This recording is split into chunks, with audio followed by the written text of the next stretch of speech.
Britain में सबसे पहले तुर्की और शाम में हौलनाक जल्जले का जिक्र। 7.8 शिद्दत के जल्जले ने बड़े पैमाने पर तबाही मचा दी। हलाकतों की तादाद 2300 हो गई है। हजारों अफराद जख्मी हैं। सैकड़ों इमारतें मलबे का ढेर बन चुकी हैं। मलबे में दबे अफराद को निकालने के लिए रेस्क्यू का बड़े पैमाने पर ऑपरेशन किया जा रहा है। बर्फबारी और शदीद सर्दी के बायस मुश्किलात का सामना है। अस्पतालों में दवाओं की किल्लत है।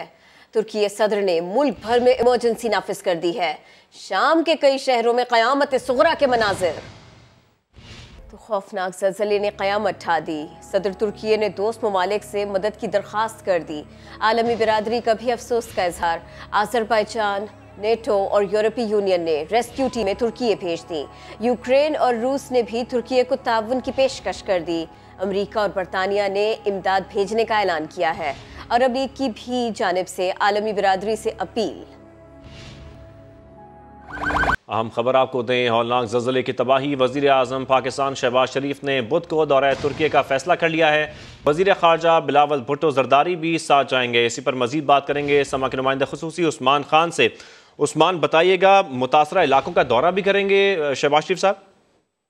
जी बिल्कुल, चूंकि जो बात हुई थी वज़ीर आज़म की, उसके बाद इमदादी सामान इमदादी टीम जो है वो कल रवाना की जा रही है। उसके अलावा वज़ीर आज़म जो है वो खुद बुध को तुर्की जाएंगे और ये दौरा जो है वो फैसला किया गया है कि वहाँ पर वज़ीर ख़ारजा बिलावल भुट्टो भी वज़ीर आज़म के हमरा होंगे और जल्जले से मुतासरा इलाकों का दौरा करके जो पाकिस्तानी वफ़द होगा वज़ीर आज़म की क़यादत में इज़हार यकजहती करेगा तुर्की के अवाम से। और वज़ीर आज़म की जो मसरूफियात हैं, ये बताया गया कि अंकारा में मुलाकातें भी होंगी और वज़ीर आज़म उनकी कौम के साथ इज़हार यकजहती के लिए गए और पहले भी उन्होंने जो बात की थी उसमें अफसोस का इज़हार किया गया था इस अफसोसनाक बात के बारे। ठीक है, जैसा कि आप बता रहे हैं, ये खबर सामने आ रही है। अहम खबर है, वज़ीर आज़म ने बुध को दौरा तुर्की का फैसला कर लिया है। आपको बताते चलें, वज़ीर आज़म की दौरे के दौरान अंकारा में अहम मुलाकातें भी होंगी। पाकिस्तान से खुसूसी इमदादी तैयारा भी आज रात 10 बजे तुर्की रवाना होगा। अहम खबर ये सामने आ रही है, 7 फरवरी के सुबह PIA से 50 अफराद और 15 टन सामान तुर्की रवाना किया जाएगा। इमदादी सामान में खेमे, कंबल और दीगर अशिया ज़रूरियात शामिल हैं। 8 फरवरी से हर रोज़ 15 टन इमदादी सामान तुर्की और शाम रवाना किया जाएगा। जैसा कि कहा जा रहा था कि हर किस्म का ताउन किया जाएगा। इस वक्त ये खास ऐलान किया गया है, जबकि वज़ीर आज़म शहबाज शरीफ ने बुध को दौरे तुर्की का फैसला भी कर लिया है। बहुत शुक्रिया उस्मान खान आपका। और इससे पहले ये कहा गया था कि वज़ीर आज़म शहबाज शरीफ बुध को तुर्की जाएंगे और उन्होंने तुर्क सदर को टेलीफोन भी किया। अफसोस का और यकजहती का इजहार किया। मुश्किल घड़ी में हर मुमकिन मदद का वादा किया। हौलनाक ज़ल्ज़ले पर पूरा पाकिस्तान अफसरदा है। सदर मुमलिकत, साबिक़ सदर, वज़ीर ख़ारिजा और सरबराह PDM समेत अहम शख्सियात ने ताज़ियती पैगामात भी जारी किए। तुर्की में पाकिस्तानी सफ़ीर डॉक्टर जुनेद यूसुफ का कहना है कि तबाहकुन ज़ल्ज़ले में फ़िलहाल किसी पाकिस्तानी के जाँ बहक या ज़ख्मी होने की इत्तला नहीं है। 2 कौंसलेट और सफारतखाने में 24 घंटे एहलकार मौजूद हैं जो किसी भी सूरत हाल में पाकिस्तानी कम्यूनिटी के साथ ताउन करेंगे। समा से खुसूसी गुफ्तगू में उनका मज़ीद क्या कहना था, ये सुनते हैं। तक हमारे पास कोई किसी किस्म की कहीं से भी इत्तला नहीं आई है, ना टर्किश ऑफिशियल चैनल से, ना प्राइवेटली, ना पाकिस्तानी कम्युनिटी की तरफ से कि कोई पाकिस्तानी इसमें मुतासर हुआ हो या कोई जख्मी या किसी की खुदा न खास्ता कोई इंतकाल की खबर है। ऐसी कोई इत्तला हमारे पास अभी तक नहीं है। लेकिन अभी यह है कि ये सारी सिचुएशन इवॉल्व हो रही है क्योंकि कैजुअलिटीज जो हैं वो बढ़ती जा रही हैं। हर थोड़ी देर के बाद जो फिगर है वो इंक्रीज कर रही है। हमारी एम्बेसी के जी दोनों हमारे काउंसलेट इस्तांबुल में, उसका नंबर भी यहाँ कम्युनिटी के पास हमने सर्कुलेट किया हुआ है और यहाँ भी है और हमारे अफसर मौजूद हैं। दोनों जगहों पे हमने कहा हुआ है कि कोई किसी लम्हे भी कोई वसूल करे तो वो 24 घंटे एक तरह की सर्विस अवेलेबल है। तो अभी तक अल्लाह का शुक्र है कि कोई इत्तला नहीं आई है हमारे पास किसी किस्म की भी। अब आगे बढ़े, आपको बताएं, साबिक़ सदर परवेज़ मुशर्रफ का जस्ते खाकी आज पाकिस्तान पहुँचाया जाएगा। नमाज जनाजा कल कराची में अदा की जाएगी। परवेज़ मुशर्रफ की मैयत खुसूसी तैयारे के ज़रिए मुंतकिल की जा रही है। मैयत के हमरा सहबा मुशर्रफ, उनका बेटा बिलाल और उनकी साहिबजादी भी हैं। नमाज जनाजा कल बाद नमाज ज़ोहर मलिर कैंट पोलो ग्राउंड में अदा की जाएगी। तदफीन कराची के फौजी कब्रिस्तान में होगी जिसके लिए तैयारियां मुकम्मल कर ली गई हैं। परवेज़ मुशर्रफ गुज़िश्ता रोज़ तवील अलालत के बाद दुबई के अस्पताल में इंतकाल कर गए थे। और अब आपको खबर दें, दहशतगर्दी के खिलाफ हिकमत अमली तय करने के लिए हुकूमत ने कुल जमाती कॉन्फ्रेंस की तारीख तब्दील कर दी है। APC अब 7 फरवरी के बजाय 9 फरवरी को होगी। तहरीक इंसाफ को भी बाज़ाब्ता मदऊ किया गया है। APC में शिरकत के लिए पार्लियामेंट के अंदर और बाहर तमाम सियासी जमातों को दावत दी गई है। वफाकी वज़ीर अयाज सादिक सियासी जमातों से राबतों में मसरूफ़ हैं। ऑल पार्टीज़ कॉन्फ्रेंस वज़ीर आज़म हाउस या पार्लियामेंट हाउस में करने की तजवीज़ ज़ेर गौर है। APC में दहशतगर्दी के खिलाफ मुत्तफ़िका पॉलिसी और एलामिया तैयार किया जाएगा। अब कुल जमाती कॉन्फ्रेंस में जाना है या नहीं, PTI रहनुमा कंफ्यूजन का शिकार है। फवाद चौधरी कहते हैं बाकायदा दावत मिली तो मशवरा करेंगे। असद कैसर बोले दावतनामा तो मिल गया लेकिन बुलाने का तरीका ठीक नहीं था। पार्लियामेंट के ऊपर वाकई में लानत। ऑल पार्टीज कॉन्फ्रेंस शिरकत करें या नहीं, PTI वाले कंफ्यूज हैं। रहनुमा बयान बदल रहे हैं। PTI जराए APC में शिरकत के इशारे दे रहे हैं, लेकिन पार्टी रहनुमा असद उमर तो मुसलसल इनकार कर रहे हैं। अब ये कौम को ये बेवकूफ बनाने की कोशिश करें कि जी हम तो चाहते हैं कि पूरी कौम मिलकर साथ चले, तो शर्म आनी चाहिए।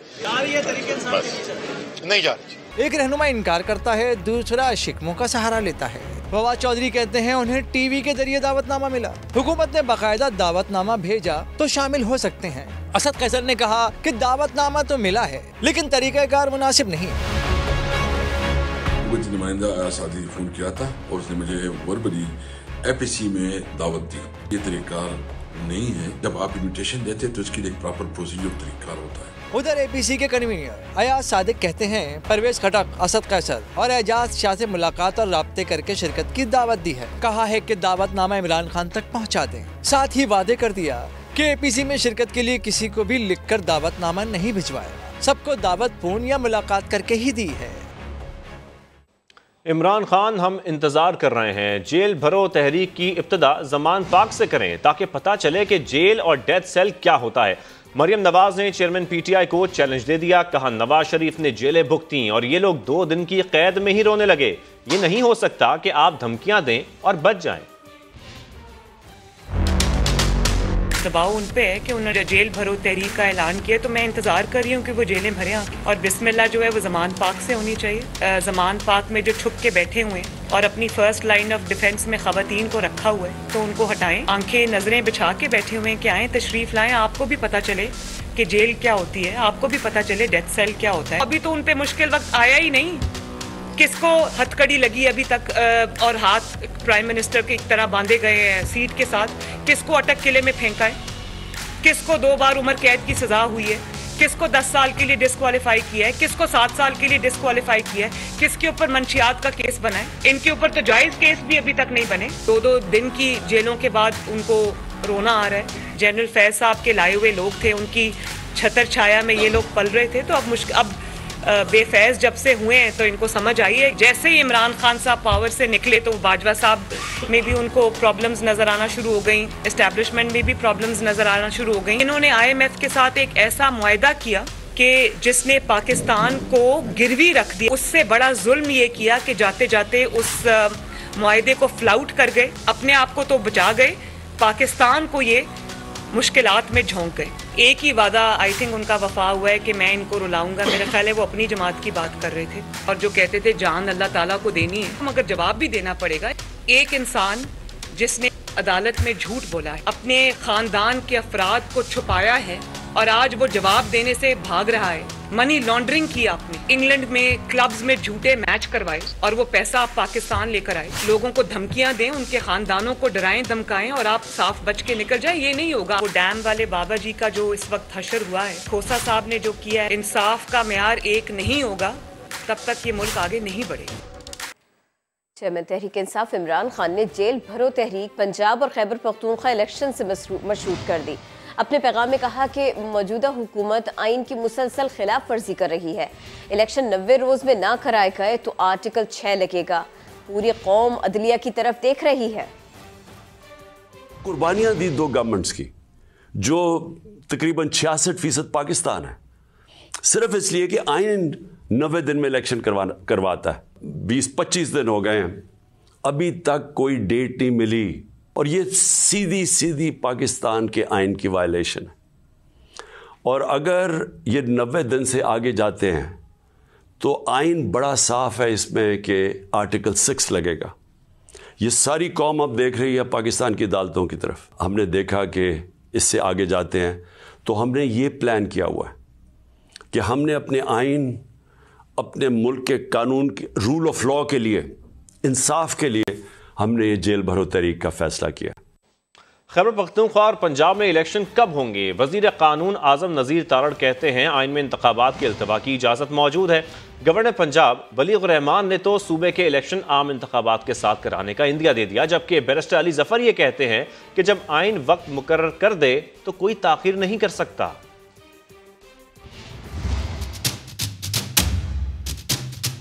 सिक्योरिटी सूरत हाल और मुआशी बहरान इलेक्शन पर लगा रहा है सवालिया निशान। खैबर पख्तूनख्वा और पंजाब के इंतखाबात 90 रोज से आगे भी जा सकते हैं। वजीर कानून आजम नजीर तारड़ कहते हैं इलेक्शन में अल्तवा की इजाजत आइन में मौजूद है। आइन बनाने वालों ने ये बात ज़हन में रखी थी। आइन में शेक मौजूद है कि कोई भी आइनी काम इस वजह से गैर आइनी नहीं होता कि वो मुकर्ररा मुद्दत में नहीं किया गया, लेकिन उसके लिए वैलिड रीजंस होनी चाहिए। ऐसे मजाक नहीं होना चाहिए। नहीं, मेरे ख्याल में कानून साजी की जरूरत नहीं है। जो कॉम्पिटेंट अथॉरिटीज है उन्हें वैलिड रीजंस देना होती है। गवर्नर पंजाब बलीग रहमान ने तो सूबे के इलेक्शन आम इंतखाबात के साथ कराने का इंदिया दे दिया। बिलियंस ऑफ रुपीस जो हैं वो इलेक्शन में अखराजात आते हैं, तो बार बार इलेक्शंस जो हैं वो रिपीट किए जाएंगे। पता है कि 6 महीने बाद जनरल इलेक्शन आने हैं, लेकिन 2 सूबों में इलेक्शन बस आज ही हो जाने चाहिए और तमाम चीज़ें। तो हम अगर इलेक्शंस में ही रहेंगे, अरबों रुपए वेस्ट करते रहेंगे, तो उसका भी फ़ायदा नहीं है। बैरिस्टर अली जफर कहते हैं जब आइन वक्त मुकर्रर कर दे तो कोई ताखीर नहीं कर सकता। कानून बड़ा वाज़ेह है कि 90 दिन में इलेक्शन होने हैं। जब एक आइन अपना मुकर्रर कर दे वक्त, तो फिर कोई भी शख्स उसको डिले नहीं कर सकता। तहरीक इंसाफ अपने मुतालबे पर अड़ी हुई है, लेकिन गैर मामूली सूरत हाल में वक्त पर इंतखाबात भी बड़ा चैलेंज है। आसिफ अली जरदारी पर इमरान खान के कत्ल की साजिश के इल्ज़ाम का केस। इस्लामाबाद हाई कोर्ट ने शेख रशीद के खिलाफ मुल्क भर में मजीद मुकदमात का इंदराज रोक दिया। जुडिशल मजिस्ट्रेट ने शेख रशीद की दरखास्त जमानत पर समाअत 1 रोज के लिए मुलतवी कर दी। सुहेल रशीद रिपोर्ट करेंगे। शेख रशीद के मुकदमात की मुख्तलिफ अदालतों में समाअत। सेशन कोर्ट में दायर दरखास्त जमानत पर जुडिशल मजिस्ट्रेट उमर शबीर ने दलाइल तलब कर रखे थे, मगर दरखास्त गुजार ने तैयारी के लिए वक्त मांग लिया, जिस पर समाअत बगैर किसी पेशरफ्त के 1 रोज के लिए मुलतवी कर दी गई। इस्लामाबाद हाई कोर्ट ने सिंध और बलूचिस्तान में दर्ज मुकदमात शेख रशीद की हद तक मुअत्तल कर दिए। 16 फरवरी तक हुक्म इम्तनाज जारी। जस्टिस तारिक महमूद जहांगीरी ने तहरीरी हुक्म में करार दिया इस्लामाबाद में दर्ज मुकदमे जैसे इल्जाम पर अदालत से इजाजत लिए बगैर मजीद कोई FIR दर्ज न की जाए। अदालत ने शेख रशीद को इक़्तिदार के दिनों का अपना और इमरान खान का रवैया भी याद दिला दिया। कहा आपके दौर में पहले सेक्रेटरी इतलात और MD-PTV के खिलाफ दहशतगर्दी के मुकदमात बने। जरा सोचें खातून सेक्रेटरी को बुडबीर पुलिस ले जाती तो क्या होता। अदालत ने सिंध के थाना मोचको और लसबेला पुलिस की राहदारी रिमांड की दूसरी दरखास्त भी मुस्तरद कर दी। शेख रशीद के खिलाफ मुकदमात पर कार्रवाई से रोकते हुए फ्रीकैन को नोटिस जारी कर दिए। मोचको पुलिस ने अदालती हुक्म पर शेख रशीद से जेल में तफ्तीश भी की। SHO मोचको के मुताबिक FIR से मुतल्लिक तफ्तीश में मुलजम ने मुकम्मल ताउन किया। मोचको के बाद मरी पुलिस ने भी अडयाला जेल में शेख रशीद से तफ्तीश की। इमरान खान के खिलाफ तोशाखाना केस में फौजदारी कार्रवाई की दरखास्त पर समाअत कल होगी। इस्लामाबाद की डिस्ट्रिक्ट एंड सेशन कोर्ट ने इमरान खान को फर्द जुर्म आयद करने के लिए तलब कर रखा है। PTI चेयरमैन के वकील अली बुखारी ने इमरान खान के 20,000 रुपये मालियत के जमानती मचल के जमा करा दिए हैं। पाकिस्तान और IMF मिशन के दरमियान तकनीकी मुज़ाकरात का एक और दौर। हुकूमत ने तरक्याती बजट और जारी अखराजात में कटौती पर आमादगी जाहिर की। इसी सब के ऊपर बात करेंगे। समा के नुमाइंदा खुसूसी शकील अहमद हमारे साथ हैं। शकील, मिशन और पाकिस्तान के दरमियान किन किन मामलात के ऊपर इत्तफाक रहा? देखिए, बाज़ चीज़ों पर इत्तफाक हो गया है, लेकिन कुछ चीज़ें ऐसी हैं जिन पर पॉलिसी लेवल में डिस्कशंस के बाद इत्तफाक राय का इम्कान है। आज हुकाम वज़ारत ख़ज़ाना ने बताया है कि जो PSDP है यानी फेडरल जो डेवलपमेंट बजट है उसमें और जारी अखराजात में कटौती पर आमादगी जाहिर की गई है। और साथ IMF को बताया गया है कि सरकारी इदारों की निजकारी का प्लान है वो पॉलिसी सतह के मुज़ाकरात में पेश किया जाएगा। और जो गर्जी कर्जा है उसमें कमी लाई जाएगी। 1000 अरब रुपये फौरी तौर पर इसका प्लान पेश किया गया है। बरामदी शुदे को सब्सिडी फौरी खत्म करने की तजवीज़ है। पेट्रोलियम मसनूआत पर सेल्स टैक्स या लेवी की शरह के बारे में अभी हतमी फैसला नहीं हुआ, पॉलिसी लेवल के मुज़ाकरात में होगा। और IMF का ये कहना है कि 17 से 18% GST किया जाए और इसके अलावा GST का निफाज, इनकम टैक्स छूट और इसी माली साल के दौरान खत्म करने पर जोर दिया गया है। तो पॉलिसी के मुज़ाकरात कल से शुरू हो रहे हैं, तो उसमें पेशरफ का इम्कान है। शकील, बहुत शुक्रिया, आपने इस बारे में अपडेट किया। अभी आपको अहम खबर दें, सेक्रेटरी पंजाब असेंबली मोहम्मद खान भट्टी को हिरासत में ले लिया गया है। उन्हें सिंध के इलाके मटियारी से हिरासत में लिया गया है। आपको खबर दे रहे हैं हम, मोहम्मद खान भट्टी को हिफाजती जमानत के लिए सिंध हाई कोर्ट जाते हुए हिरासत में लिया गया है। मोहम्मद खान भट्टी को सिंध के इलाके मटियारी से हिरासत में लिया गया है। सेक्रेटरी पंजाब असेंबली मोहम्मद खान भट्टी को हिरासत में लिया गया है। वो इसी सिलसिले में आपको बता रहे हैं, सेक्रेटरी पंजाब असेंबली मोहम्मद खान भट्टी, इनको हिरासत में लिया गया। मोहम्मद खान भट्टी को सिंध के इलाके से हिरासत में लिया गया है। सिंध का इलाका मटियारी। मोहम्मद खान भट्टी को हिफाजती जमानत के लिए सिंध हाई कोर्ट जाते हुए हिरासत में लिया। समा के नुमाइंदा खुसूसी आसिम नसीर हमारे साथ हैं, उनसे बात करते हैं। आसिम नसीर, इस खबर के बारे में बताइए, इस हिरासत के बारे में बताइए। हाँ जी बिल्कुल, सेक्रेटरी पंजाब असेंबली और वज़ीर आज़म साबिक वज़ीर आला पंजाब चौधरी परवेज लाई के दस्ते रात और उनके साबिक प्रिंसिपल सेक्रेटरी मोहम्मद खान भट्टी, जो कि गुज़िश्ता कई रोज से पंजाब से जो गायब हुए थे, आज उन्हें सिंध से हिरासत में लिया है। और इस हवाले से ज़रा ये बता रहे थे कि मोहम्मद खान भट्टी को सिंध के इलाके मटियारी से हिरासत में लिया और उसकी कंफर्मेशन जो है वो चौधरी परवेज लाई ने खुद भी कर दी है। और उनका कहना है कि मोहम्मद खान भट्टी को उस वक्त हिरासत में लिया गया जब वो हिफाजती जमानत के लिए सिंध हाई कोर्ट जा रहे थे और SSP हैदराबाद की निगरानी में मोहम्मद खान भट्टी को सिंध पुलिस ने हिरासत में लिया है। ताहम उन्होंने खदशा जाहिर किया है कि उन्हें कहीं गायब ना कर दिया जाए और इस हवाले से उन्होंने वज़ीर आला सिंध से फौरी नोटिस लेने का मुतालबा किया है। दूसरी जानिब हम आपको बताते चले अपने नाज़रीन को कि मोहम्मद खान भट्टी के खिलाफ FIA ने काफी ज्यादा तहकीकात शुरू की हुई थी और आमदन से जायद सफर जात केस के हवाले से उनके खिलाफ एक बड़ा रेफरेंस जो है वो नैब में भी बनने जा रहा है, जिसके लिए नैब हुकाम की तरफ से भी उनकी इंक्वायरी शुरू की हुई है। और मोहम्मद खान भट्टी को गिरफ्तार करने के लिए पंजाब के मुख्तलिफ इलाकों में, इवन के गुजरात में भी सर्च ऑपरेशन हुआ था चौधरी परवेज लाई के घर का, जिसमें उन्होंने काफी ज्यादा एहतजाज भी किया। और उसमें जरा यही बताते थे कि मोहम्मद खान भट्टी क्योंकि वो फ्रंट मैन है चौधरी परवेज लाई के, चौधरी मुनस लाई के, उनकी गिरफ्तारी के लिए ये तमाम मामला चल रहा था। बहुत शुक्रिया, आपने इसका पस मंजर भी बताया।